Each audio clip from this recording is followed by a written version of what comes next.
Hello, everybody. My name's Milan Starcic. Welcome to Freedom Rising, a podcast dedicated to empowering individuals on the journey to personal growth, lasting serenity, and freedom from addiction. Tune in and join the movement. Your journey to freedom starts here. We neither represent, promote, or demote any 12-step program or organization. We are merely souls on the path of recovery with the desire to expand our lives and experiences and share them with you. Hello, everybody. Yo, we're here. Welcome to the 184th Recovery Freedom Rising podcast. I'm Milan Starcic with co-hosts Andrew Norman and Jim A. Today's topic is faith in practice. Would you share what this means to you, Andrew, and why you're happy to discuss this here today? I can, man. I can. Good to see you boys, man. I missed y'all. Jim, good to see you, man. Welcome back. Welcome home. Good to see you. Good to see everybody. So we're talking about one of my favorite things in the world. Faith in practice, though, kind of puts a little different spin on it. But, for me, I'll just kind of break it down. It's about living what I believe. It's not about waiting for miracles. It's about walking through life as if I'm already one, right? It's one of those things for me. Because miracles, we are miracles, right? One day clean, one day off of drinking, whatever our thing is, like that my literature tells me it's an absolute miracle, even if it's never followed by another one. So we have to understand that the miracle is working right now. We don't have to wait for one. It's happening, right? You got to have faith. Faith, it works, right? But faith has become one of the heartbeats of my recovery, as I think about it. When nothing else makes sense, when I can't see what's ahead, when I feel lost, faith reminds me I'm not alone. In this program, I'm never alone, never again. I was told that real early in this process. Because I feel like this, I think about it in my addiction, I had a lot of faith too. I had a faith that, just in the wrong things, I had faith that drugs would fix me. The drugs were the answer, that they could fix what I had going on, that people would save me, that somehow I could kind of control these outcomes and that things would work out in the end. But that wasn't real faith. As I come in here and I learn what real faith is, finding answers in the hurt. That's your first one. That's an easy one though. But that wasn't real faith. That was desperation. That was, as I think about it, that was misplaced desperation is what it was. I thought it was faith. It was just desperation disguised in a way. So recovery didn't teach me just to have faith, right? It taught me how to practice it. We talk about gratitude and all these other things that we can actually practice and flex as muscles and work them out. Well, faith is one too. I've got to practice faith. Faith becomes more than just a belief. It becomes action. We can practice faith and through practicing faith, daily, sometimes intentionally, sometimes every hour, sometimes every minute, I got to practice it. That's where I found my purpose. Through faith is where I found my purpose in this program. It's where I found my peace. It's where I find true spiritual freedom in this program and through working the 12 steps of the fellowship that I attend. And it's a big deal. It's a big deal. I have to live my beliefs today. I have to walk the talk. I have to take that first step without seeing the whole first staircase, Jim. I've got to have faith that what y'all are saying is real because my way of thinking got me here. My best critical thinking process got me into these rooms, which I'm grateful for now, right? But it was hard to see it at first.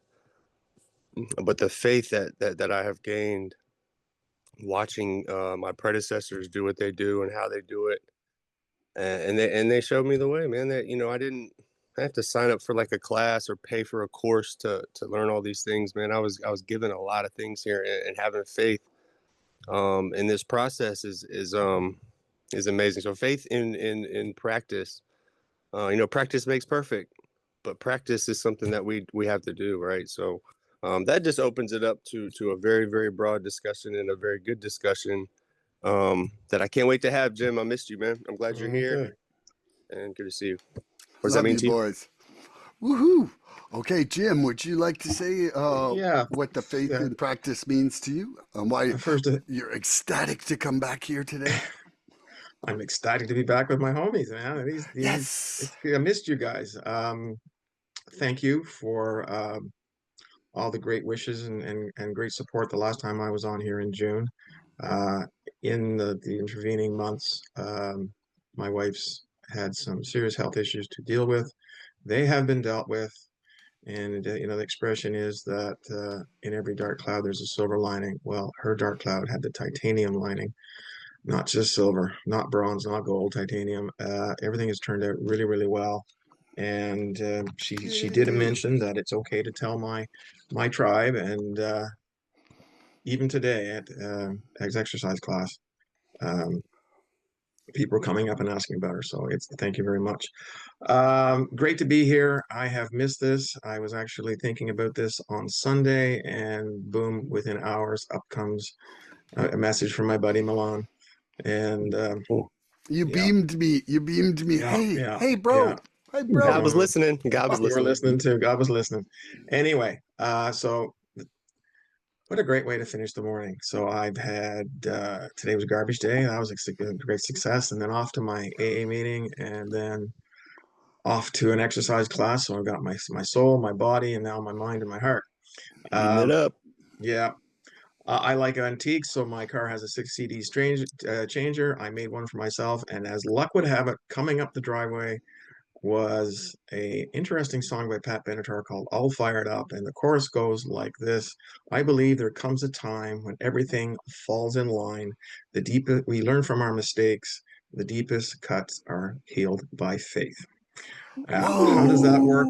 Yeah, Whoa. I know, and the rest I of the got song is familiar. goosebumps you Ooh, saying that. I still got goosebumps. Ooh, I have said for years that my higher power is a DJ, and my I do God. hear you. Sometimes when traffic is bad, certain things come on, and I drive like the wind, and it works. I Holes in love it. traffic are created, and I find the parking spot by the door. Anyway, um, yeah, faith. Um, this is something that one develops. It develops alongside, parallel to the development of that higher power. When I got to these rooms, I didn't have much faith in anything, and I certainly didn't have faith in myself. Um, but at about the 3 month mark, I was given the 12 and 12, go read step 3 about willingness. And willingness, I don't know if it's a byproduct of faith or faith is a byproduct of willingness, but they are so intertwined, it isn't funny. And I had a very serious situation. I had put my faith in something, and I got the answer that allowed me to move on. I was doing the Uncivil War.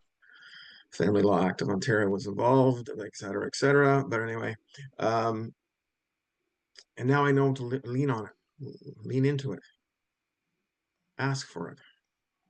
Um, there have been serious moments in life where um, I've asked it to carry me. And so obviously I am demonstrating some level of conscious belief in something out there, and it has worked.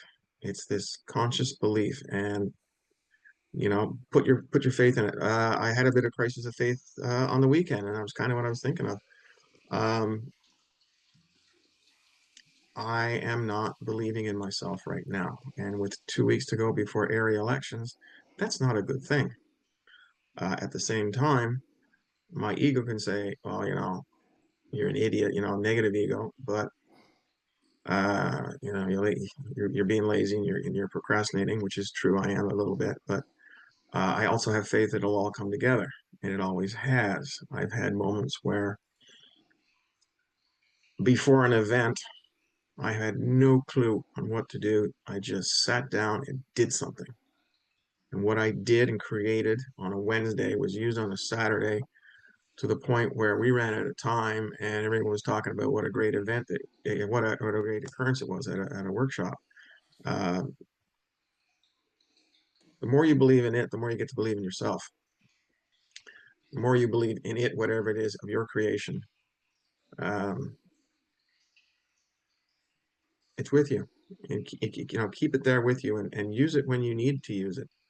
And maybe after a while, you recognize that you're not even asking it for to be used, and it is getting used, and it's there with you.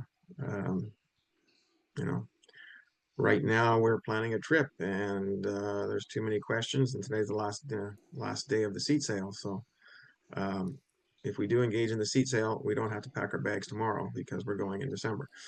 Nice. Yeah, faith. Um, faith is, seeing is believing. Faith is developed that way. But faith is also developed by feeling is believing. You feel that comfort. You feel that you know before you do the right thing that it is the right thing. You feel that um, no matter what other people think, you are, you know, everything is going to be all right for everybody. The maximum benefit for the maximum number of people right here, right now.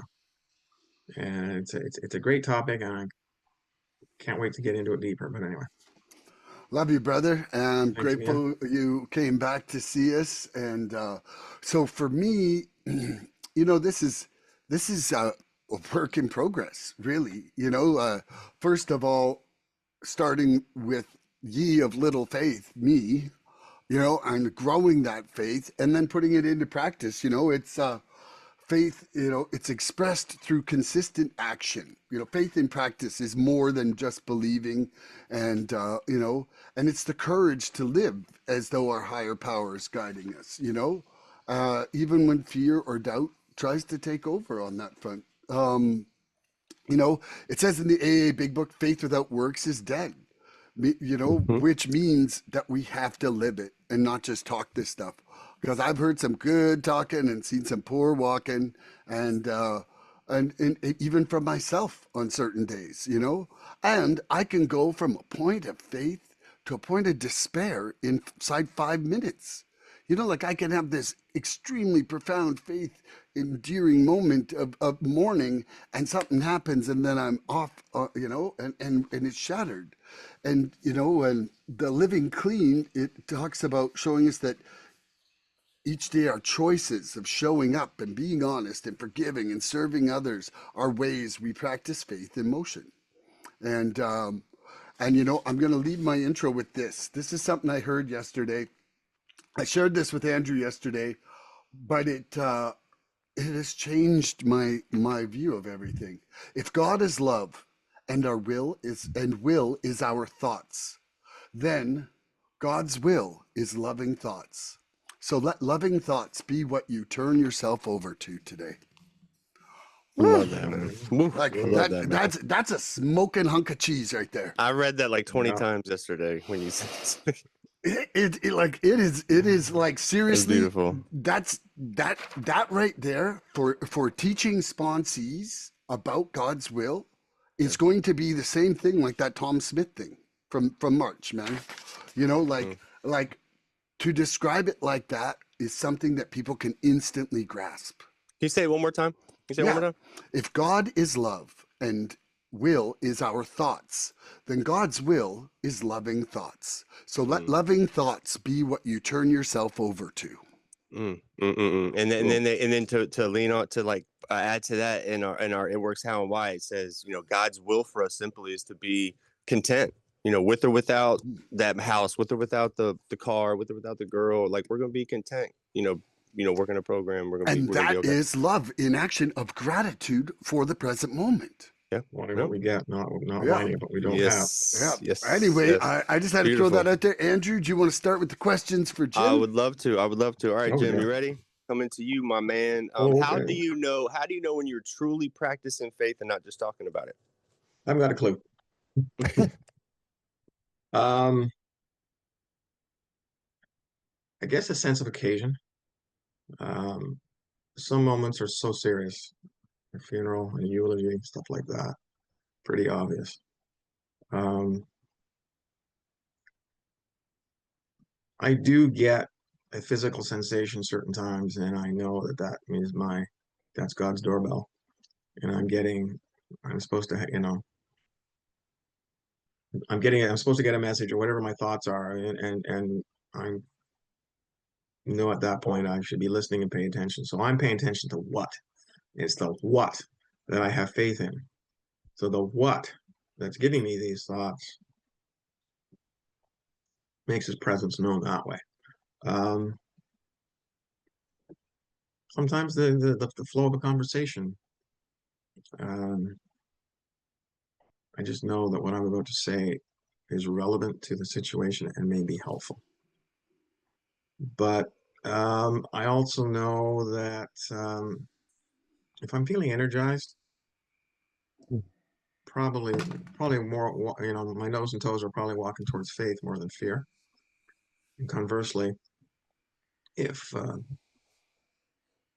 I'm feeling doubtful and down on myself, I know that I have lost faith in just about.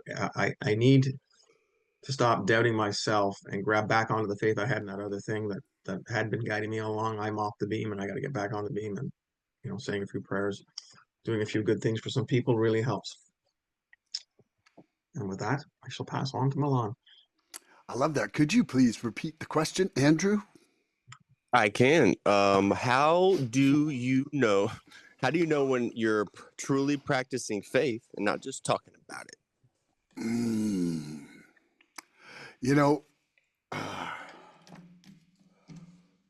for me, I think part of it, I was just talking with our friend Ice there, BW, this morning, and I had this really crazy thing happen on Monday morning. And what I realized is that when I'm practicing faith, it's like I'm willing to go through the discomfort required for growth. Like when I'm putting my hands in that change and abandoning my old patterns, I can feel the strength required for the willingness to experience the discomfort for that change. So, like I'm not saying that all faithful moments require that discomfort, but at this point for me in my recovery, my faith is involved in a lot of my changing. Like when that step says we're entirely ready to have God remove all these defects of character, like literally it means that you are so ready you'll take that pain of the discomfort of change. And the only way I think that that happens is in a moment of faith for me. Like I don't just jump off cliffs. I jump off cliffs if I think I'm getting caught. you know and and that's the thing, is that you know it's not, the word isn't doubt, the word is faith, right? So if I have faith that something is going to happen, not if I have doubt, it is truly my belief that is backed up by the action that I do believe that. And so it is when I'm convinced enough to take that step that shows it, you know Amen. I think that's it for me. That's beautiful. That's But beautiful. I'd like to say I love you two guys like brothers, and I am so glad to be here again with the anacronym brothers. Yeah. Well, if you're that idea that it's all going to be okay, no matter how uncomfortable this is, right here, right now. Yeah. Inhaling. It's going to be okay. It's Yeah. gonna be The outcome okay. I want, but it's going to be okay. It's gonna be okay, man. Finding answers in the hurt for all individuals that heal, Jim. Finding allow it to happen. There's my version of that one. Hey, you ready for this? Hey, forwarding all answers to him. Okay. And how about this? Fear ain't in Faith this in the house. heavens. Fear ain't in this house. Mhm. Come on, player. Come on, player. We can go all day on this. So Flail yeah, around in this. I'm gonna. So how do I know when I'm truly practicing faith and not just talking about it? All right. So the difference is like because early on I remember saying like I trust God. God's got this, because I remember turning this thing over early, but I didn't really truly know what faith was, because I would say, God's got this, and I was praying, but I would still lay up at night and worry about things, like constantly worrying about shit that I shouldn't be worrying about.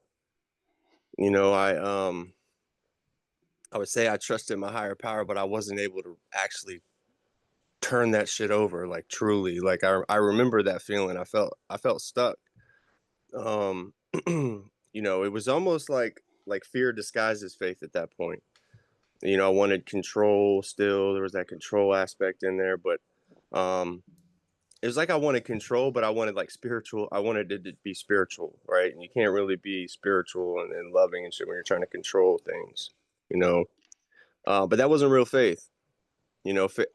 For me, and when I started realizing what real faith is, like faith doesn't have to announce itself that it's here. It doesn't have to be this grand thing like, oh my God, faith is in the building, guys. Quiet Faith is knowing. here, guys. We don't, the party can get started now. It shows up in my quiet actions. The way I handle uncertainty, when I'm uncertain about things, the way I handle those times when I'm uncertain about an outcome or, it's how I treat people. Faith is how I treat people when I don't get my way. Right. Like faith in that I'm in the right place today, and I might not be getting the outcome that I want, but overall, I'm working towards a goal here. An overall goal of being a better person and living spiritually. It's not about winning. It's not about winning all these little wins throughout the day. It's just about maintaining who I want to be as a man every day. And showing up. And having my shoes match my walk, my audio match my visual. But faith in practice is when I release my grip on the outcomes and I choose to walk through life knowing like everything is happening for a reason. Everybody's got their own shit. Everybody's doing their own thing. And I'm part of something bigger. It's this world. It's not Andrew world, and everybody else is just a piece of it, right? Like I'm part of what everybody else is a part of, and I'm just trying to make my way and not be an asshole while I'm doing it. I'm not trying to be the person that I used to be. Just lying, cheating, stealing, beating people over the head, taking advantage of people, and it's not for me, man. We are all spiritual beings, Jim. We're all born spiritual beings, so it means I'm trying to live and trying to be spiritual, right? And so part of being spiritual is having faith, man. That like things are gonna work out, like we're gonna be okay, regardless. Like we talked about it just a second ago, like regardless of like if we get that job, we're gonna be okay as long as we stay faithful. As long as we can have faith that something has got our back. When shit gets tough, like and nobody's answering their phone, we gotta have faith in something a little bit bigger than everybody to get us through. For me, and that's just my process. But it's like faith is not about feeling good all the time. We're not gonna feel good all the time, right? A lot of times, like life sucks, like shit sucks. We get sick. Like we're not 100, we're not on 10 every day. So faith, it just means I'm willing to move towards fear. It doesn't mean I'm not going to have fearful times hit my table. It just means I'm able to move towards them. What does fear stand for, Jim? False evidence Face appearing. everything and Yep. Go ahead. face I'll everything let and you recover. face everything. So you can either fuck everything and run, face everything and recover. Yeah, that one too. Right? You can, but look, you ready for my new one? You ready for my new one? This is my banger here. Ready? Future events already ruined. Ooh, love that one. You get your frying pan on hot for that bacon. You better know what time it is right now. Look, hey, feel everything, act responsibly. Yeah. Come on, there's another one for you. Exactly. Yeah, so it's all about when fear comes, if we can remain faithful at that time, like fear ain't gonna be there. Like fear is not gonna be anywhere near the area. So I have to choose fear or faith over fear. There's been times when I've had to act purely on faith. When I didn't have a plan, I had no plan, but I acted on faith, and it seems to always work out when I do that, man. When I pray, when I act accordingly, when I act according to these spiritual principles. So, yeah, one of the clearest signs that I'm practicing faith is when like peace, like when shit starts to go down, and I start to panic, and peace comes in, and I find peace in those moments, bro. That's faith for me, man. Is when I know I'm gonna be okay, and it just happens. and that just starts to happen again and again and again, and it makes me more of a faithful person overall. So that was a great question, Andrew. Yeah, Andrew, that was wonderful. Hey, Jim, hey, do you have a question for me? Okay. Yeah. Kind of fits in with what we just talked about. I worked on this one. We're talking about faith in action. So the opposite of faith in action is inaction from fear. And how is that incapacitated, derailed, ruined things for you?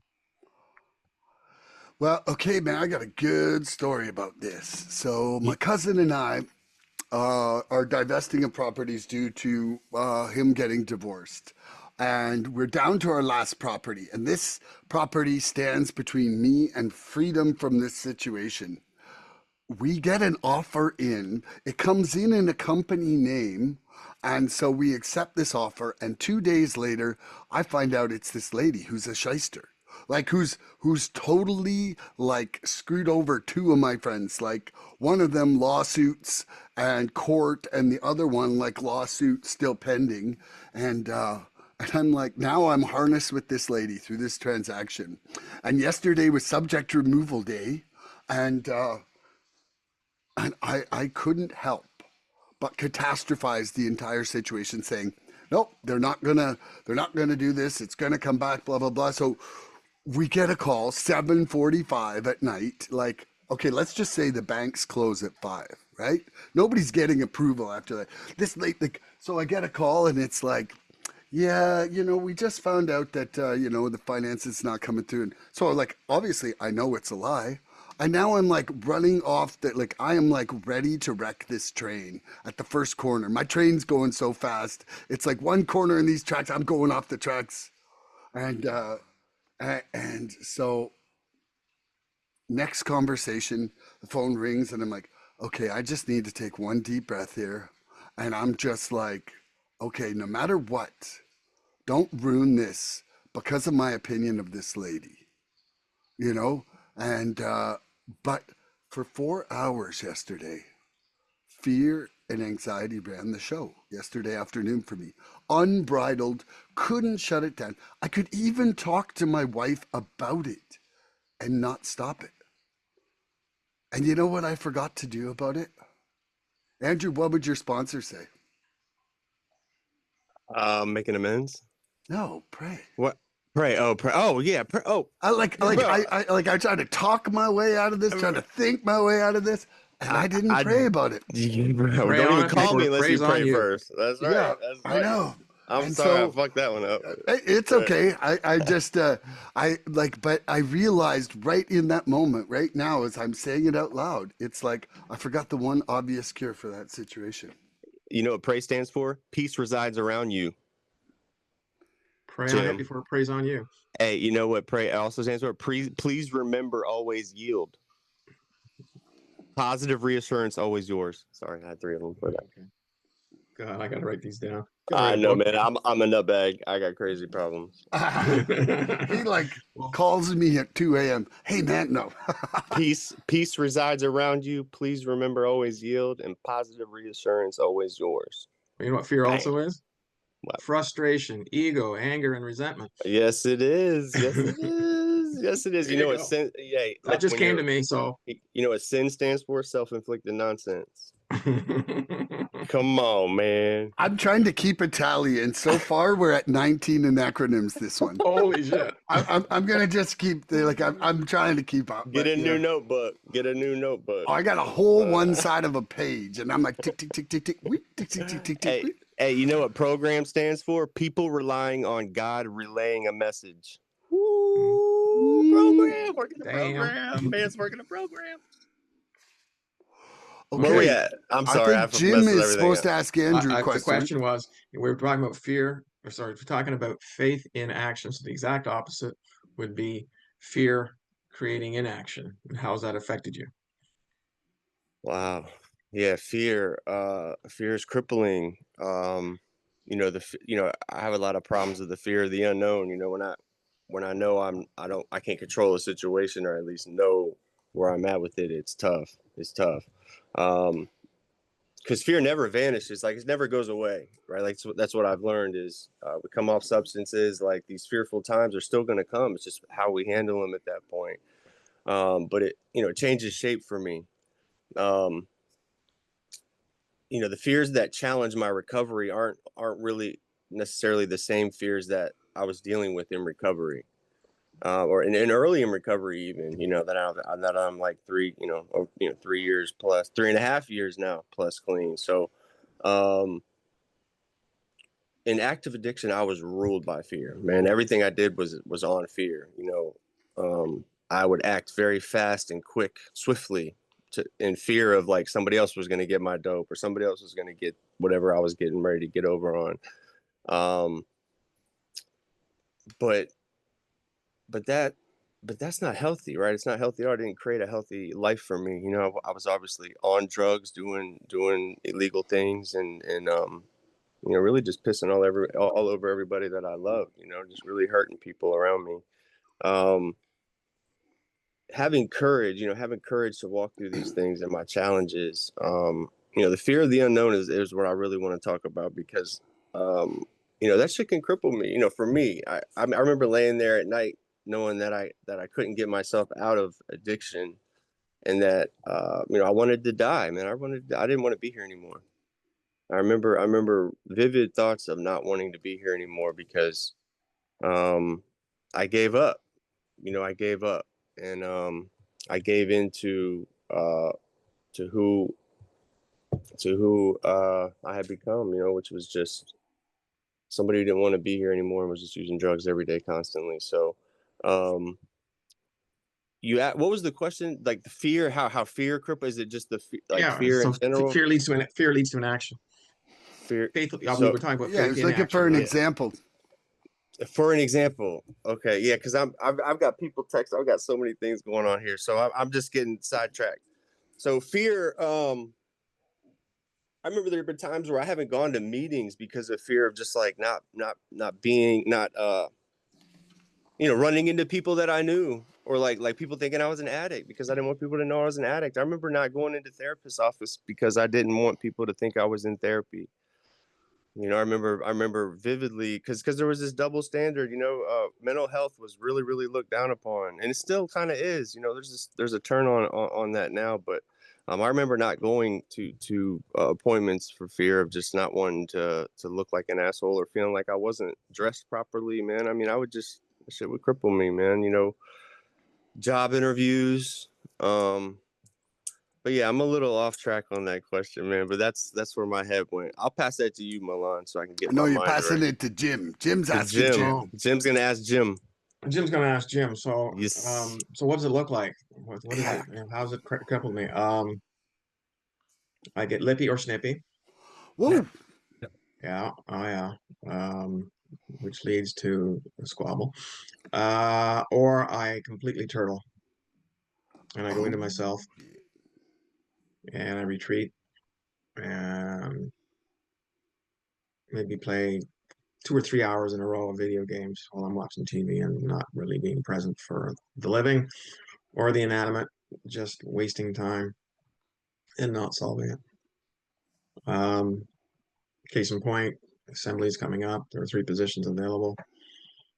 Um, I've been hearing voices since March about each one of these and how I would be so good in certainly one of them, and one I don't want, but would probably likely receive should I put my hand up, and the third one is an outside chance. 2 years, 4 years, or 6 years. Um, I am fearful of one of the positions because I know that I get lippy and snippy and defensive. I got a touch of ADD, and I am detail oriented to a certain degree, but I can lose my diplomacy real quick. Um, I'm not really so thrilled by doing all this work right now. I've picked up another treasurer's job, and the overlap is brutal enough. But should I become area chair, it's going to be wicked. I also kind of liked the idea of being a snowbird, and now that I'm retired and having to organize travel around AA events, I'm getting a little resentful about that, and I shouldn't. I have the privilege. I've been given the privilege to do these things. But you know what? Maybe I should step aside and let someone else do it. So, but basically, how does the fear get and make me inactive? I get quiet. Maybe I wear it. I don't say much. I get asked, "What's wrong with you?" Then if I do something, "What's wrong with you?" Um, and and the bell has been rung. Come out swinging. Um, I've got I gotta control the diary of the mouth because it demonstrates how much constipation of the brain I've got. I got a tongue by Remington. It'll cut you a new one, um, with passive aggressiveness. So all kinds of negative things come out of me when I feel doubtful, and I just have to have hope, and pray a little bit. Like I said, pray on it before it prays on you.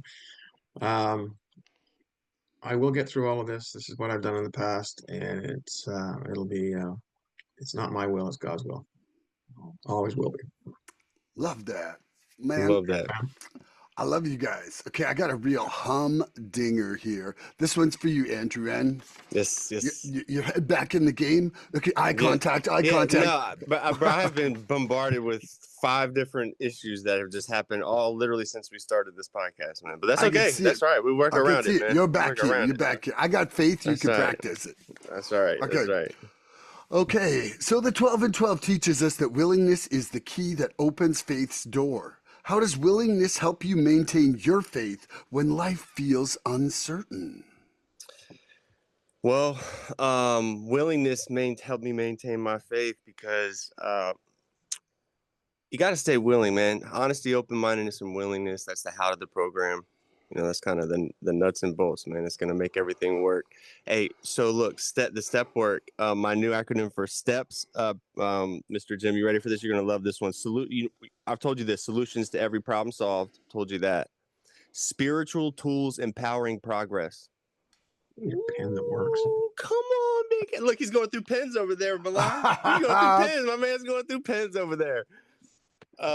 Spiritual tools empowering progress. That was one of my new bangers I just came up with the other day.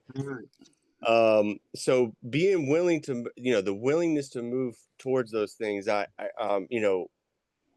My predecessors showed me the way, right? Like when I came in here, I heard all these stories of these people going through these certain things, and it gave me some strength. It gave me some strength that I didn't know I had.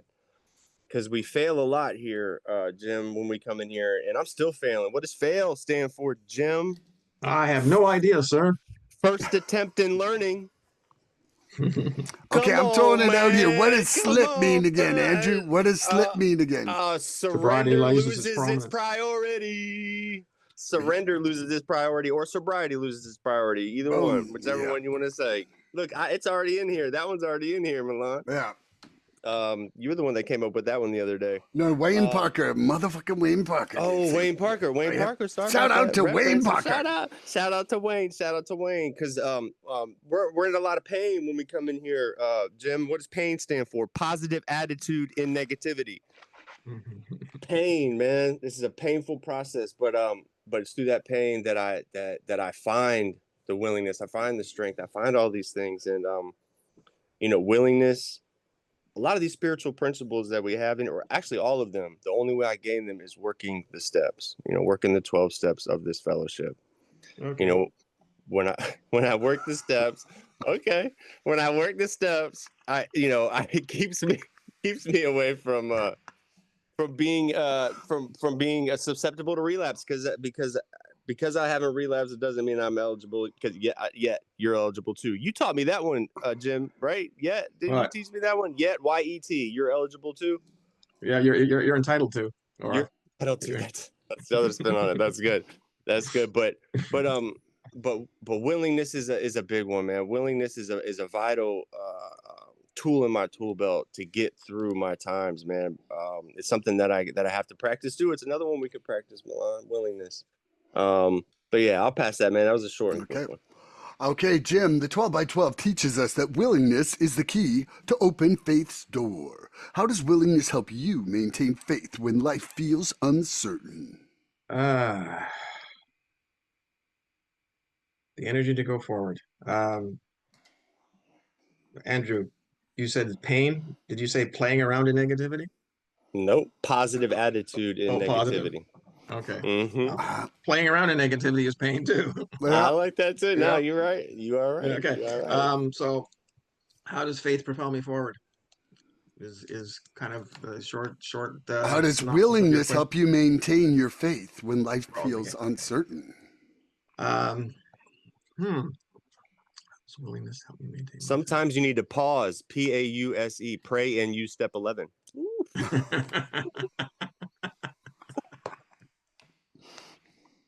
Sorry. Or pray and search everywhere. Yeah. There you go. There you go. We're on one. Hey, this is a new This is title. good, man. This is my Collaborative. podcast. Milana, you better write all 31. these. We're at Milana, write 31. these down and publish them somehow. And counting. I love it. I love it. Take notes. Okay, back to the question. I haven't got a clue really what you're asking, but Yo. How does willingness help you maintain your faith when life feels uncertain? yeah. Going back to the knowledge after multiple experiences of it's going to be, that gives me the faith to be willing to go forward with whatever it is. Like, we're not here to comfort the disturbed, we're here to disturb the comfortable. I get in situations sometimes where I don't think, I just react. I'm not taking my Don Cherry 7 seconds. I put mouth in gear. I was basically put foot in mouth, only to take it out to put the other one back in. The idea that I can just slow down a little bit. Some of us have other mental health issues. I had a head injury with a kid, and I think it's coming back now to haunt me a little bit. In that memory is not great, or I can snap at a dime just for no reason at all, and I just unknowingly just do that and be a vicious little dachshund. Usually quiet, but boom. The willingness to do the right thing, as long as I'm out of my ego, then I'm fine. Because what is the right thing? The right thing will always be what I want it to be if I'm in ego, and if I'm not in ego, if I'm thinking of others, I'm in an altruistic mood. I will be thinking of others first. I am not excluding myself by any means, but I am part of the line. I may even be the last in line, but I'm part of the line too. I am not. It's not an either or thing. It's everybody in. Let's go. Willingness, like I forget it sometimes. We were on the same road 2 days in a row, and the same lane 2 days in a row, and I'm getting my passenger, who does not like to be a passenger, likes to be the driver, still likes to be the driver, is questioning every move I make on the road. I don't drive like her, and she drives like very passive and indecisive, and I'm quite the opposite. And she doesn't handle it, she can't understand it, and she doesn't like driving. She's never driven my car, so the egotistical PR in me would say, okay, we'll both drive there from now on. I'm not driving with you. You drive yourself, I'll drive myself. The cooperative person in me says, well, you drive the next time. And if that happens, the resentful one of me would say, you're driving next, and I get to criticize you just the way you criticize me. That's equality. It's not necessary, period. That's equality too. So I can become very unwilling. I know best. This is my experience, and it's always served me well. Therefore, I'm not willing to take suggestions from anybody else. You can say it in a certain way that sounds good, or you can say it in a certain, well, you might be right, or you might be right. We all know that tone is about 90% of every argument, and 10% is just the words used. That passive aggressive stuff. Yeah, that shit. Can't say that on this thing, can I? Sorry. Yes, you can. Bring that shit. Well, Come on. I try to keep it clean, because we have a little saying at our meeting in the morning: the absence of profanity will offend nobody. That's pretty cute. That's cute. It is I like cute. that. Yeah. That's cute. Yeah. Yeah. Foot and mouth disease is not required Hey, here. that's fucking cute. I'm sorry. Yeah. No. What did I say the other day? A closed mouth catches no foot. Because athletes tonsils is incurable. That's funny. That's funny. That's funny. I'm just rambling now, so I'm gonna pass. Okie dokie. Love you, The man. 12 and 12 teaches us that willingness is the key that opens faith's door. How does willingness help me maintain my faith when life feels uncertain? You know, it goes back to that desire to change, right? And I would say, like, willingness is almost like the starter motor of the car. You know, like it without that willingness, I'm not doing any other work. And and I'm not saying that honesty and open-mindedness aren't involved, but for me, I have to be willing to go through that discomfort of change in order to actually practice the faith. You know, it's like that jumping off the proverbial cliff. Like I wouldn't jump off the cliff without the desire to grow in my faith in that respect. And I do think that at some points inside the program, it literally feels like taking a risk. You know, to that exhibiting that willingness to move forward into faith does feel like taking a chance. Even, you know, and then that, you know, like there's the hope, and there's the hope that it's going to be okay. So then I take that chance, and when it works, then my faithometer goes up, right? And then the next time I don't feel like my hope isn't less, but my faith that it's going to work out is more. And it's like willing to go through that process of walking through that fear is the only thing that gives me that faith. You know, my daughter used to say to me, she's like, "Dad, you're not afraid of anything." And I said, "I'm afraid of everything, but I don't let fear rule me." You know, and Love that. and the reality is that it's just like, man, if I, especially like if I see myself shackled with a fear, man, that's the first fear I want to fucking bust the chain on. Like I'm like, screw you, fear. Like you ain't winning today. I'm like a Rocky Balboa. I gotta get out there and have some faith. That's right. Yeah. You know, so it's you know, and it's taking that risk to change to explore new feelings. Because who I was got me to the point of dying. So I have to change. I have to change who I am and how I think. And I really believe that, you know? And the willingness allows me to instigate doing my part. Because I don't think it's just like we lay there and shit on ourselves and expect God to come change our diaper. You know, like if we don't make a move towards the potty, like there ain't no help there. You know, like hold on a minute. Hold on a minute. yeah, Not what I was told. yeah. Hey, I really think that it's like we are responsible. Even if we're not responsible for the change that faith brings, we're responsible for readying ourselves for that change. Like that is exactly what that step means. We're entirely ready. It means that we have to be ready to relinquish that.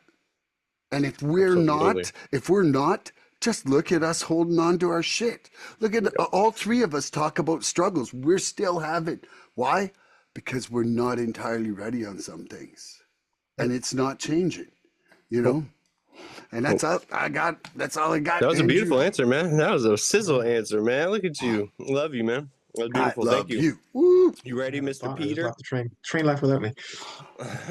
You ready for this, Peter? Peter, it's Jim. Jim. God, where the fuck am I at? What am I doing right now? Who am I? What am I You doing? didn't call me Dick. Richard. Richard. He called me a Richard. God. All right, Sarah, coming to you. All right, Jim. How has practicing faith improved your relationship with others? Oh, there's a dandy. Mm-hmm. Uh-huh. Generic name person. I love you guys. There's a particular love person y'all. I can think of one right now, and my warrior princess. Mm-hmm. I have faith that I will get the answers when I ask the question. Please give me strength to accept her the way she is right here, right now. There's that Van Halen again, right here, right now. um, yeah, and maybe the answer comes.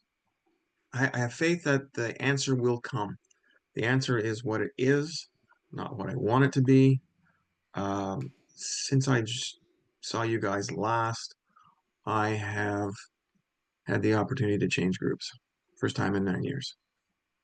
I did it part resentment, part convenience. Um, I can't do Netflix 7 nights a week, but 6 might be okay. And other people's stuff. And I just need new voices. And what I've moved to is an energy that was quite good, quite service-based, quite recovery-based, to a place where the biggest demographic is 20 to 30. Clearly, it's a young group, but they are getting sober and they're staying sober. So there's that about that. And it's a younger group. It's not that well established. It does need some help with its structure a little bit. I can help with that too if needed. So working with others, that's how I do it. Faith in what's going to happen in a couple of weeks. God will be in the room. God will make the picks, and I'm just supposed to be there to receive. Many circles of friends. I've picked up one of my hobbies, so tonight I got a second night out in a row, which is good. Even though I've got stuff to do, I need a break too from it. I need a break from, and I need to there's a slogan we don't have, and it should be the other 23. The other 23 hours of the day that we're not at a meeting. What do we do with it? How do we do with it? How do we become effective? And faith that wherever we go during that 23, we can be of service. We can be useful. That feeling that uselessness will leave us, well, it does. Today I was reminded that I had mentioned the best fish and chips place in Oakville is such and such, and someone went there and said thank you very much. And besides that, they have trivia night. We've enjoyed going there because of you. Made my day. Oh yeah, yeah, it is cool. We're sharing our experiences, and we get to use these tools, all the things we learn. We are the lucky ones. We get to practice these, and we know we're practicing. I think that song I mentioned in the beginning, the first opening lines, I went through life half asleep. We just get up and we think we're awake, but we're still sleepwalking. Having faith is it's an energizing experience that it's like, well, God, what kind of mystery have you got me into now? And how are we going to solve? What do you need me to help solve this situation, or make the situation better, or make the situation go away? Give me the tools, give me the words, give me the insights, give me the attitude, give me all the stuff that you think is needed here. I'm coming up on a couple of weeks. I'm speaking at a roundup for the first time. I haven't spoken at one of those for years, and that's kind of playing on my mind too. But I'm just going to go say a little prayer before I go up to the podium, and whatever comes out, comes out. It is my express hope that my experience will give somebody strength. And who knows? I've seen it happen before. I know it'll happen again. I see it happen in others, and I've seen it happen in myself. There is, yeah, just do it. Should be a slogan. Do it like Nike, like Nike. Like Let's Nike. go. Be like Nike. Yeah, buddy. That was dope. Yeah. You ready, be like Milan? Nike. Be like Nike. I'm ready. Come on. All right, Mr. Milan. How has practicing faith improved your relationship with others, Broseph? Okay, man, I got a good example here. Welcome to Milan story time. Ooh, get your popcorn ready. So, My classic response of like my relationship with my daughter has been me creating expectations, something not being satisfied, me getting angry and provoking guilt towards her. Like it probably intentionally trying to make her feel guilty. So while we were ending that podcast on Sunday with Brandy, I start getting these messages from my daughter that she had erroneously erased my month's worth of videos for work, Hmm? which she had promised to edit on her trip down to Mexico in the airport. So now we're 5 days overdue, and I'm getting the information that A, she didn't do her job, and B, she had erased them. Mm, So I responded, like while we were on the podcast, I just said, I can't respond to this right now. So first mm, of all, I at least paused and stilled the anger. Like I woke up the next morning, and I woke up early. I'd fallen asleep early, like right after we finished that podcast. I fell asleep, and so I was up really early, and I realized I'm standing at a turning point here.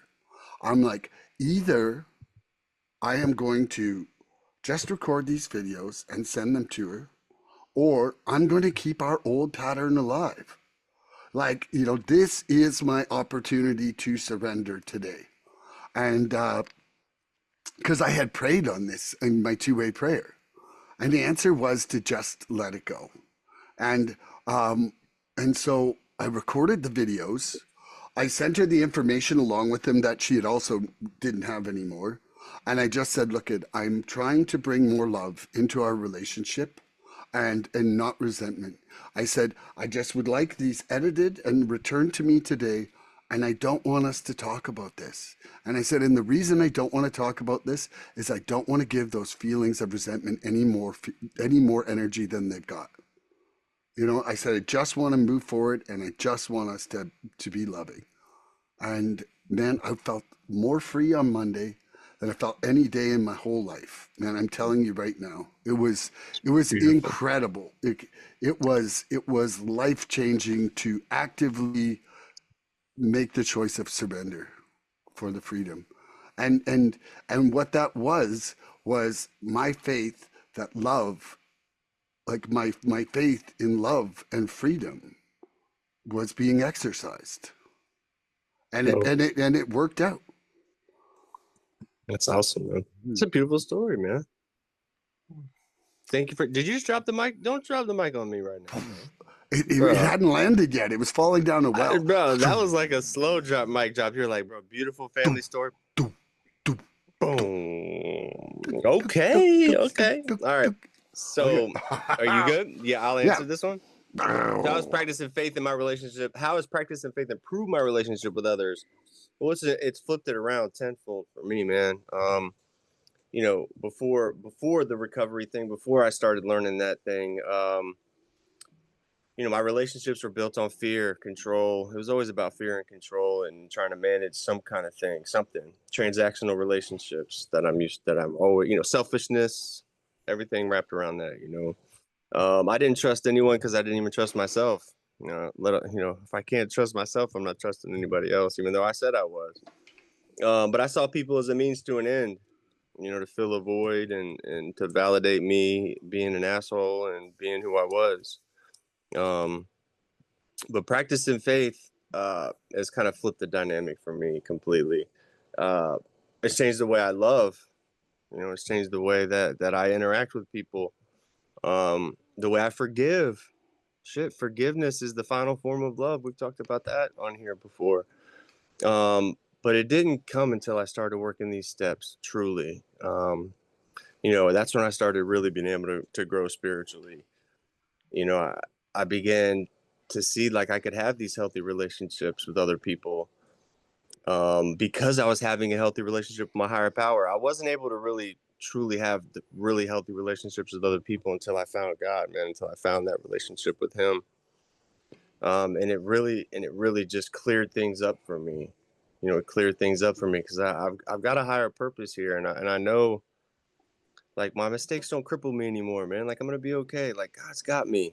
Like I know that for a fact. I wake up every single morning, man, and and I pray that self-will back to them, and I feel it.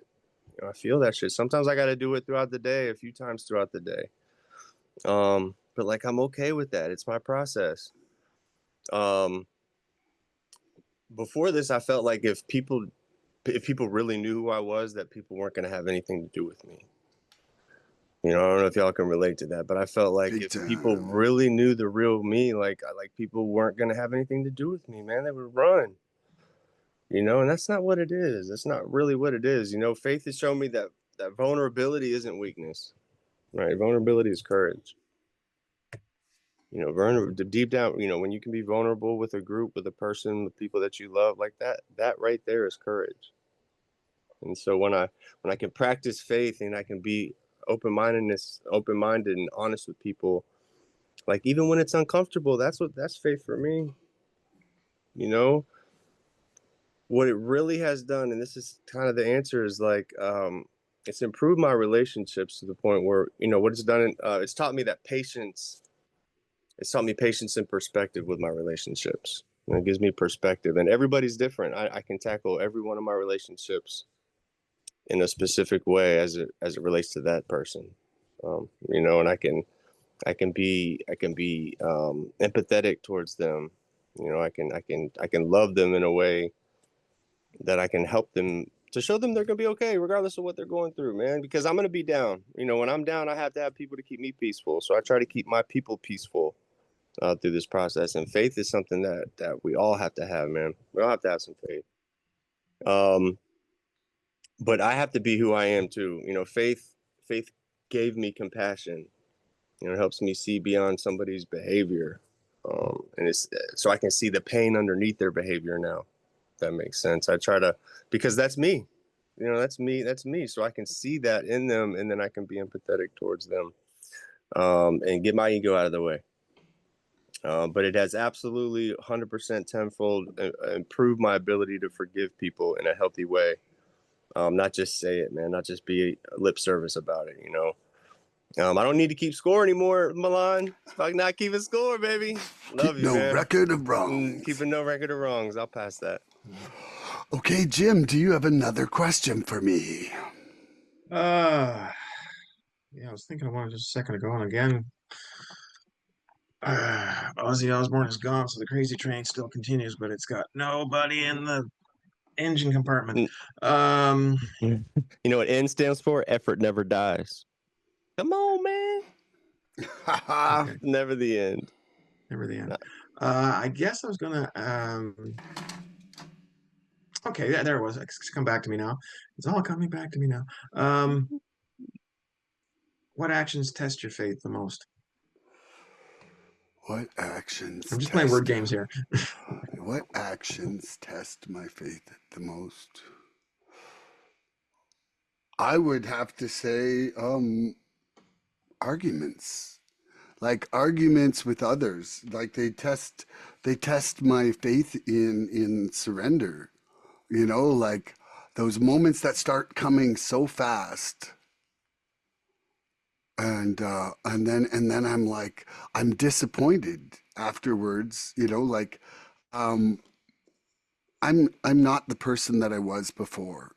And I'm not, you know, I don't experience the same anxiety or anger that I did before, but they're still in existence. And they're still there to a point that I'm not I'm not happy with the progress, the timing of it, you know, really. And it's and somewhat it's, I would say that it's a lack of patience on my part.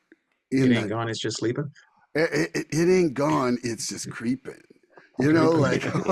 like like there's a hardness on it, and yeah, I think that, you know, because the converse side of that is that I feel so much faith by the amount that they have been diminished.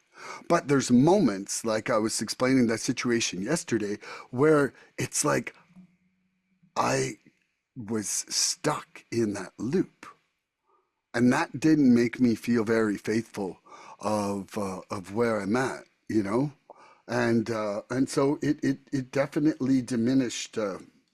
it diminished my feeling of faith in those moments. And did I wake up feeling that lack of faith this morning? No. But certainly in that instance, when I saw my own reaction, I definitely did. So I think that's what I got for that. That's a humdinger of a let's go deep with Jim A. You're a pro, Milan. You're a pro. I love you. All right, Jim, I'll take that question. Okay, so it was what actions test your faith the most? I think is what I asked.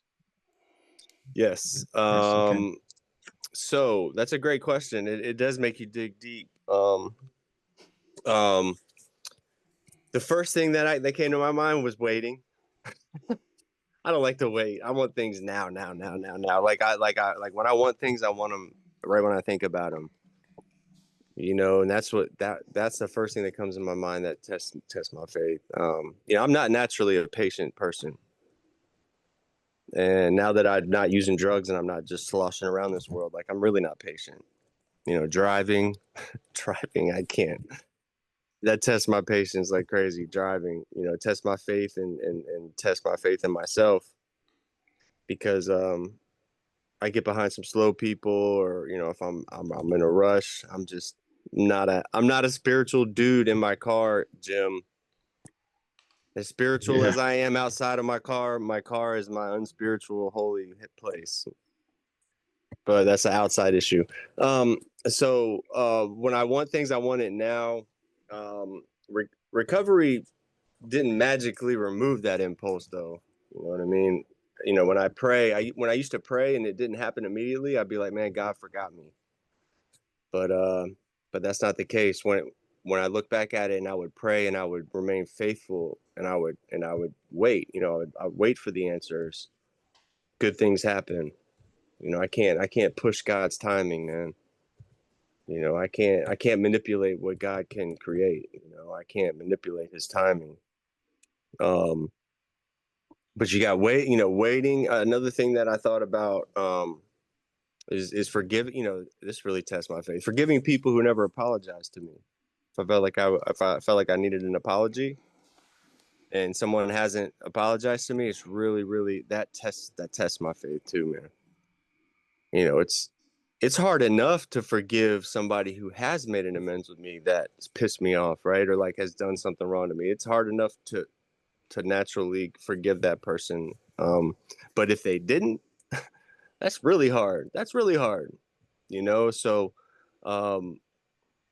when they act like nothing happens and still talk about you behind your back, my ego screams for justice, man. And you got my faith, that's when my faith will creep in my head and go, man, let me handle this, man. I got this.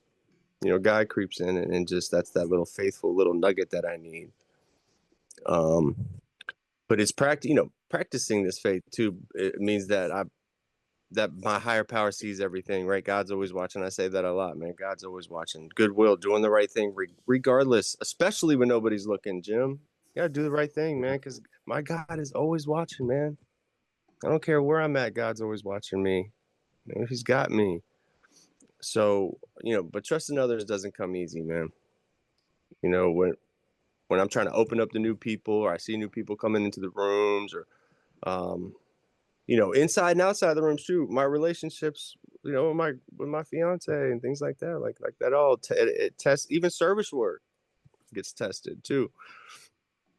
But I have a fear of something that tests my faith is like my fear of being hurt again.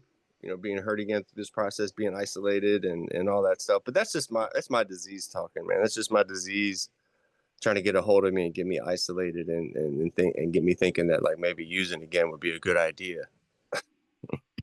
So, but that's not the case, man. We already know what time it is on that. So staying clean must come first, man. That was my answer. Great question. Thank you for the question. Love you. You're up, Jim. Could you please ask Jim? And be won't do nice it. to him So this time. Jim. Last time you were a little verbally abusive to Jim.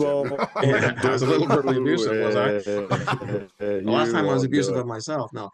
So what actions and do it, test my faith the most? Jim, with a little soul, Little soul. SOUL, source of unconditional love.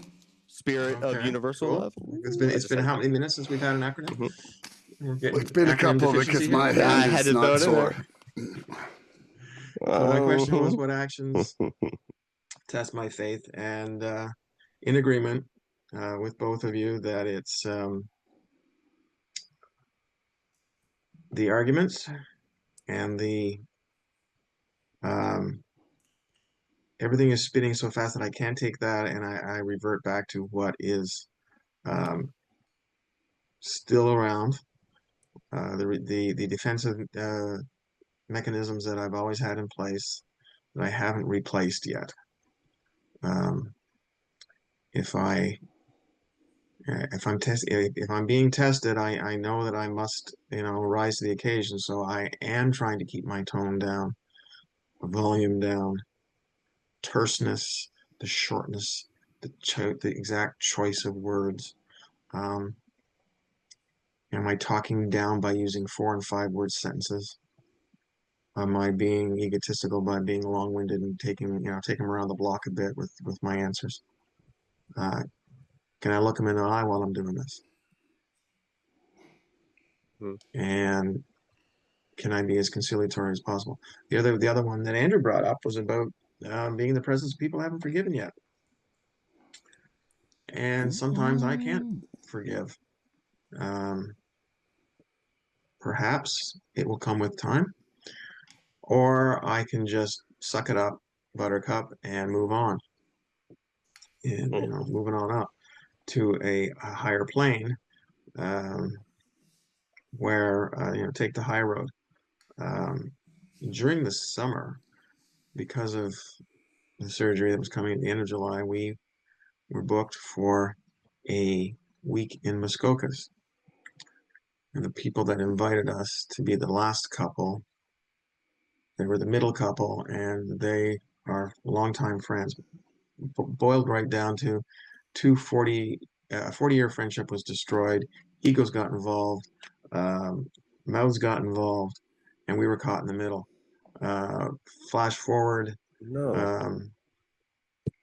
Flash forward to a dinner party where the host and the next door neighbor were just viciously flailing at each other with accusations about flirting with my boyfriend, or you're just a drunken prima donna. And I was just like, holy shit, to the point where we're still friends with both of them, but because one of them feels that we're not joining in on her vendetta with the third party, and because we're still friends with the third party, that she can't be friends with us, well, that's fine.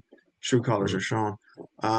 Faith that whatever the future holds with any of that, it's not us.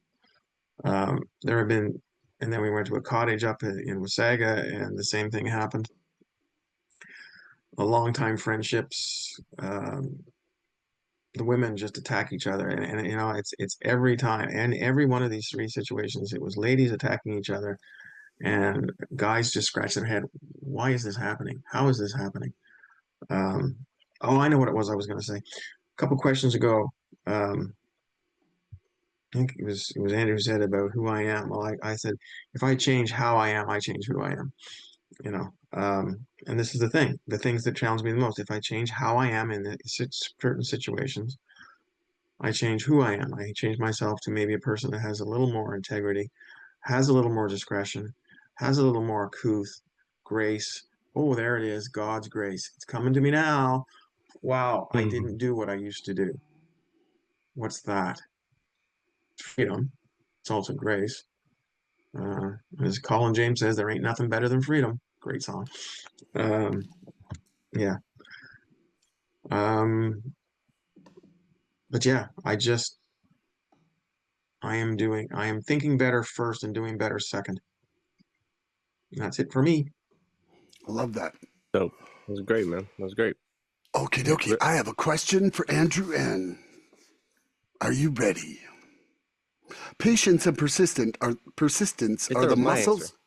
I'm sorry. Huh? I messed up.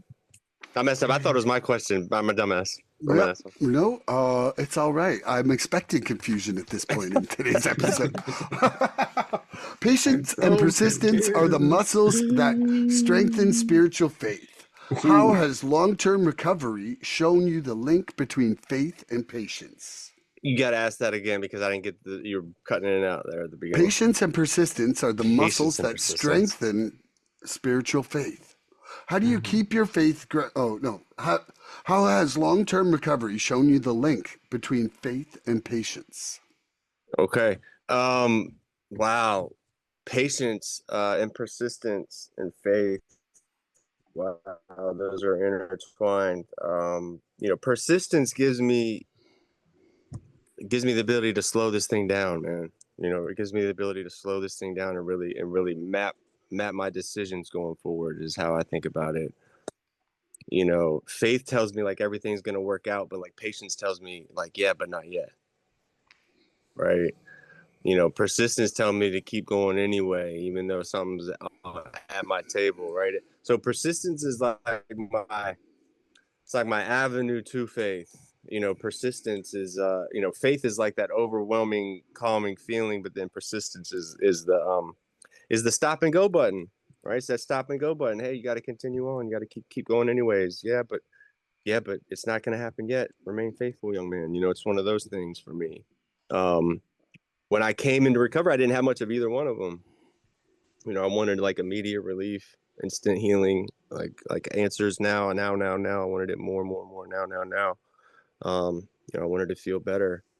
I pray for that miracle, and I felt like it was never happening. But little did I know, like it was happening in real time. Like every day is a miracle as this thing happens. We got to understand that. It's not some grand thing that happens. Rainbows every day and parties every day. It's not going to be like that. And faith for me doesn't grow in speed. It grows in like stillness, right? It grows in my peaceful moments in the struggle. When I'm going through tough times and I've got this little thing in the back of my head that goes like, you're going to be all right. Like everything's going to be okay. Because I used to be such a manic dude. Like I would be so crazy in my head and that would be the basis of how I move forward in my decisions. There was no thought process behind it. There was no pause button. There was no pray and use step 11 pause. Ooh. There was none of that. I didn't have peace, man. What does peace stand for? Peter? Or why do I keep saying Peter? What is my problem? Jim. I don't know, Steven. What is your problem? Peace. So look, peace stands for positive energy always creates elevation. That's a good one. Yeah, okay. Jim, you like that one. Positive energy always creates elevation. Another one for peace. Pray every day and cherish everything. Whew, your boy's on a roll right now. I like that one better. Pray every day and cherish everything. Positive energy always creates elevation. Yeah, man. Truth is like again, fear doesn't grow in speed, right? It's not like a speed. Like this thing is a slow process for me. I can step back and visually watch this process happen for me, man, because I have people around me that call me on my bullshit. I got y'all. I got this podcast. I do a lot of meetings. I do a lot of service. What does SERVE stand for? Spiritually expressing real values every day. Selflessly embrace recovery, values, and empathy. Your boys got some. I got some, man. I'm good. That's a quick answer for me. That was my answer. Okay. Yeah, Jim. Yeah, man. Patience and persistence are the muscles that strengthen spiritual faith. How has long-term recovery shown you the link between faith and patience? First up, disclaimer: quantity doesn't always mean quality, but you have to have some quality to get some quantity. So yeah, the disease is doing push-ups out in the parking lot waiting for me. It's doing exercise and exercise, repeated exercise, lots of reps is how you build things, right? I just got back from an exercise class and I'm getting in shape, but it's taken a hell of a long time, so I have to have some patience. The persistence, stay with it till you get it right. I've had that happen in my work life where I was thrown into a new job and I was struggling in the early days. not getting it right, to the point I hear, can you at least get one of these right? And flash forward not long after that, it's okay, no, give it to Jim. It will be done right. And to the point where my persistence in what I was doing uh, was noticed at the higher ups, and there were monetary incentives given to me that way. You know, Jim doesn't go to the wall for us; he goes through the wall for us, kind of thing. Um, and if I was to put that energy into recovery over time, it just becomes good habit. How long does it take to get a bad habit? About 2 weeks of indifference and consistency. And how long to make a good habit? About 6 weeks. But keep doing it. Basically, the message there is it takes longer to make a good thing happen and stick with you than it does a bad. It's quicker to let a bad thing go. Let something go and make it bad than it is to get it good again. And it's easier to get it clean once and keep it clean than it is to get it clean, let it get dirty, get it clean, get it get dirty. Like guarding the front lawn. If my front lawn is looking great, there's no dandelions in it, that's fine, everything's great. Well, no, it isn't, because the back lawn is just filled with garbage. And it literally is. We haven't been up there in 2 years. We don't use it. So you don't use it, you don't think of it. You don't use it, you don't think of it, you don't practice it. And that's for anything in life. A little nugget I heard this week, and it came from someone who was in 8 days. I was like, keep an open mind. You can learn something from anybody, anytime. But the little nugget was this: the way I do one thing is the way I do everything. So, Mhm. habit, habit, habit. So I make good habits, have do good somebody who things. I have somebody says that to me all the time. Yeah, It's beautiful, Jim. I love you're breaking up, man. So I don't know. somebody that really says that Yeah, to me yeah, a lot. I love that. yeah. And Somebody it's says that true. to me. And I've been looking at myself in that using that filter over my lens for the last couple of days, and it got me to the point where I was doing my work in the living room while my wife was plotting our next trip to San Diego, and in the dining room, and being available to answer her questions when she had them, and have valuable input into the entire process. So we finally crashed about 1 o'clock with thinking what we're going to do, and to the point now where we're rethinking everything. And just because there's a seat sale on doesn't mean we have to participate. There might be something else. Or maybe we don't go this, or maybe we don't go this year, or maybe we go to some place we haven't been to before. But it doesn't all have to be decided today. Just because a seat sale may end tonight. Mhm. I love Yeah, a seat sale. yeah. I Seriously, Porter love Porter that's funny. Airlines. We I love that shit. Andrew, we To a only have seat sale, about I two mean, or you get a seat.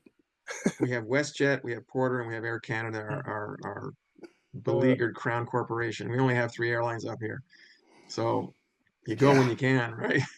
That's funny. That's funny. You ready, Milan? You want me to ask? You ready for me to ask? Or who am I asking? Or is it I you? think I'm asking myself. Yeah. Really? I'm Yeah, so off, bro. I Oh, know. please It's do, bro. Or were you still answering? But I interrupted you. patience and persistence are the muscles that strengthen spiritual faith. How has my recovery shown me the Oh link man. between faith and patience? You know, I think, Andrew, you kind of nailed it right at the start when you said it's like, faith is the knowing it's going to happen, and patience is the the being okay with it not happening right now. Mhm. And I truly feel that. I think it was a couple of weeks ago. It was me, you, and Brandy, and I was saying patience is surrender in real time. You know, and it really is. It is being okay right now, surrendering it, not being exactly how you want that moment, and finding that still keep maintaining your sense of ease. So I think I think we I think we need to have patience in order for us to sustain that serenity. and without faith and that conscious contact, I'm not there. So, it's like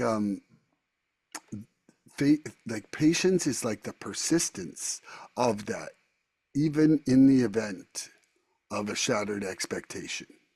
And Yeah. so for me, it's just been the fact of saying, okay, this isn't all right now. And yesterday I failed at it miserably. And the beauty is that I've had such a contrast this week of like the win and the loss. And guess what?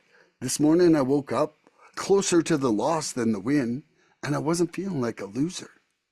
I was just feeling like somebody on the ups and downs, and getting back in the ring and doing my thing this morning. So that's one of the amazing things about this program is that once I start to feel content, I can feel content more consistently. And that carries across these fluctuations of what would be the lesson or the blessing, whatever it is I want to call it. And here I am, and I made it through. And what does that do? That gives me faith that I'm at least pointed in the right direction. And your mind keeps track of like your wins. You stand Yeah. faithful in these times, and so you can naturally push through again next time. It's pretty cool when you talk about it. So, how about one lightning round right now, everybody? Okay, sure. Yeah. Okay. We're You going to do ready? one lightning round. We're putting 1 minute on the clock, and you can ask Jim first. Jim, what role does faith play in your decision-making process today? Sometimes it does, and sometimes it doesn't. Ooh, yeah. If I take this the 7-second pause and think about it, what's the right thing to do here, and wait for an answer, it gets it. But like, those heated moments where it's all reaction, the reptilian part of the brain gets going, and I become a snake, then good things are not likely to happen. But right now it's faith in the process, faith in that if I just put my hand up when it's required, make myself available when needed, um, and don't get pissed off because I don't get called on or anything like that. And just the answer will be the answer. And I'm looking, these elections are daunting me, and it's tick tock, tick tock. I've been thinking about it for 6 months, and finally come to the conclusion of what I would like to do, but it's God's will, not mine. And there we go. You're growing, The Jim. What FSS. does grow? Grow stands for God rewards our willingness. God rewards our work. Okay, Bro. I like that one. All right, Milan. Yeah. Blah blah blah. What role does faith play in your decision-making process today, young man? Well, when I'm smart enough to bring it in, it sets the template for my day. I've been doing that two-way prayer since I got back from that AA conference in July, and it has been a big part. Like, I'm literally in the morning asking some fundamental questions like, how can I deepen my surrender? How can I love more completely today? What can I let go of today? That I'm holding on to that's not doing me well. And what I'm finding is that it's like the more I try to look at the broader actions, like my overall template of acting principally, the easier the smaller shit falls into line. When I start focusing at little shit, it's almost like the principles get washed away with bad decisions on small items. Dope. Yeah. Love it. Love it. So Andrew, what role does faith play in my decision making today? Well, real quick, because I'm gonna hit you with some acronyms on the way out. It helps me pause before I act. That's a big thing. It helps me pause before I act. That pause button that we talk about all the time. It helps me out with that. Faith helps me align my will with God's will. It also reminds me that I don't have to know the outcome. You know what I mean? I don't have to know what the hell's going on here to take that first step. And it helps me keep my ego in check. Teaches me to listen to my inner peace, not my outer shit. right? And here we go. Life, LIFE, love is for everyone. Also, living in full experience. Also, learning is for eternity. It's 3 for life there for you. Time, things I must earn. Time, this I must experience. Wise, walk in spiritual enlightenment. Wisdom and spiritual experience. Now, no opportunities wasted. New order within. Pause, pray, and use step 11. Nuts, you're not using the steps. Courage, continue on understanding, recovery, and God's embrace. Courage. Ooh, courage. Come on, man.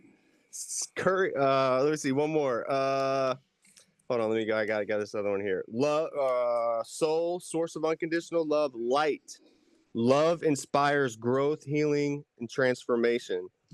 Living in God's holy truth, light. Come on, man. I got them all day. Time. Keep inspiring, never doubting. Oh, man, I got them all day. Let's go. Right, okay, Jim, anything you want to say before we shut down here? Yeah, canoe, creating a new outstanding existence. Yeah, let's go. And if you've ever been out at you, 6 in the morning, 6 months into sobriety, I'm out with at my sponsor's cottage. It's 6 in the morning. The canoe, the lake is just like glass. And there's a loon out with me. Well, the loons are out on the water, obviously. And then it disappears, and then it pops up again, and it disappears, and it pops up again. Was it losing our your new one for God? Losing our obnoxious nature.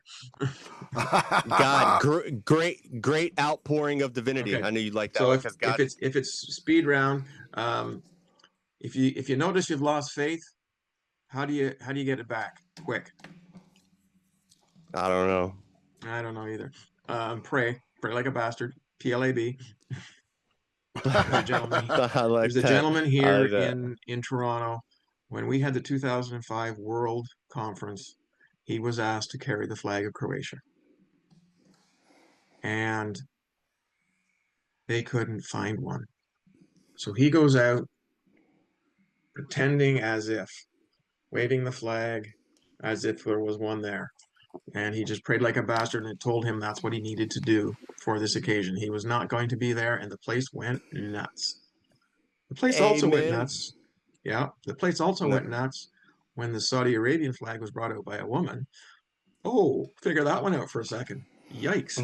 That was huge. But, anyway. What does amen stand for? All my energy nourished. Absolutely means everything noticed. Come on, man. We got it. I love you guys, man. Thank you for being here. Okay, everybody. That was 58 anacronyms in this show. So tune in next episode for more recovery fun. Right. Bye-bye, everybody. I love you. Please publish that. Please help us help others. If you like what you've seen here today, please subscribe and share this podcast and help us get to 100 followers. We're looking for interaction with our audience. So please email recoveryfreedomrising@gmail.com or contact Milan South Okanagan Starcic on Facebook with questions, topic suggestions, or just comments. We'd love to hear from you.